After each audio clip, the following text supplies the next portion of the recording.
नमस्कार दोस्तों, welcome back to aspirant Himachali, जहां हम हिमाचल के एस्पायरेंट्स के लिए पॉलिटी, हिस्ट्री, इकोनॉमी और करंट अफेयर्स के साथ-साथ हिमाचल जीके को सिंपल और एग्जाम ओरिएंटेड तरीके से डिस्कस करते हैं। Regional movements in Himachal Pradesh की इस सीरीज में आज का हमारा टॉपिक है मंडी किसान आंदोलन ऑफ 1909।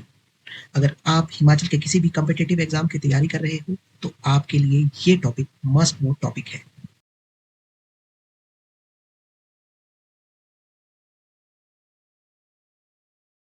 नाइनटीन 1909 एक छोटा सा पहाड़ी रियासत, लेकिन यहां से उठी एक आवाज जिसने एक्सप्लॉयटेशन के खिलाफ जंग छेड़ दी। आज हम बात करेंगे मंडी किसान आंदोलन 1909 की, एक ऐसा मूवमेंट जिसके बारे में बहुत कम लोग जानते हैं, लेकिन इसका इम्पैक्ट काफी डीप था। सबसे पहले समझते हैं बैकग्राउंड। 1909 के दौरान मंडी रियासत के राजा थे राजा भवानी सिंह। टेक्निकली ये ब्रिटिश इंडिया का पार्ट था, लेकिन ब्रिटिश कंट्रोल इनडायरेक्ट था। यानी इस समय जितने भी आंदोलन हिमाचल में हो रहे थे वो सब राजा के अगेंस्ट थे, ना कि ब्रिटिशर्स के अगेंस्ट। तो अब समझ लेते हैं कॉजेज ऑफ द रिवोल्ट। तो आंदोलन के मेन रीजन क्या थे? मेन रीजंस थे हैवी टैक्सेशन, बेगार यानी फोर्स्ड लेबर, और करप्ट ऑफिशियल जो लोगों का शोषण करते थे। इसके साथ साथ लोगों के पास अपनी बात रखने का कोई प्रॉपर सिस्टम नहीं था। ये सब मिलकर किसानों के अंदर गुस्सा बिल्ड कर रहा था। चलिए अब समझ लेते हैं कि आखिर कोर्स ऑफ आंदोलन था क्या, यानी आंदोलन कैसे आगे बढ़ा। 1909 यानी 1909 में फाइनली किसानों का पेशेंस खत्म हो गया। लोकल लीडर शोभाराम, जो सरकाघाट के निवासी थे, राजा से मिलने कुछ और किसानों के साथ मंडी आए, लेकिन वजीर शिवानंद पाधा ने उन्हें राजा से मिलने नहीं दिया और वापस भेज दिया। जब उनकी बात नहीं सुनी गई तो शोभाराम 20,000 किसानों के साथ राजा के महल की तरफ बढ़े चले गए। इस मूवमेंट को ऑर्गेनाइज करने में और भी कुछ लीडर्स का रोल था, पर सबसे ज्यादा था शोभाराम। किसानों की डिमांड सिंपल थी, टैक्स खत्म करो, बेकार सिस्टम खत्म करो और करप्ट ऑफिशियल्स को हटाओ। जैसे ही लोग बड़ी संख्या में मंडी पहुंचे, उन्होंने करप्ट ऑफिशियल्स पे धावा बोल दिया।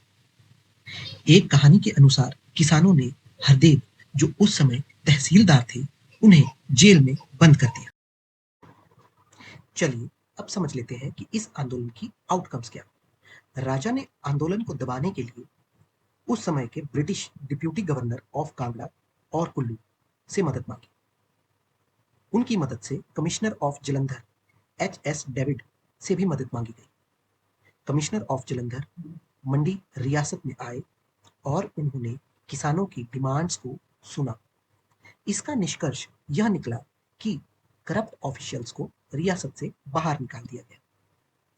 उदाहरण के तौर पे मियां इंदर सिंह को नया वजीर बनाया गया। अब इस मूवमेंट की इंपॉर्टेंस को समझ लेते हैं। ये हिमाचल के मंडी रियासत का एक अर्ली पेजेंट अपराइजिंग था।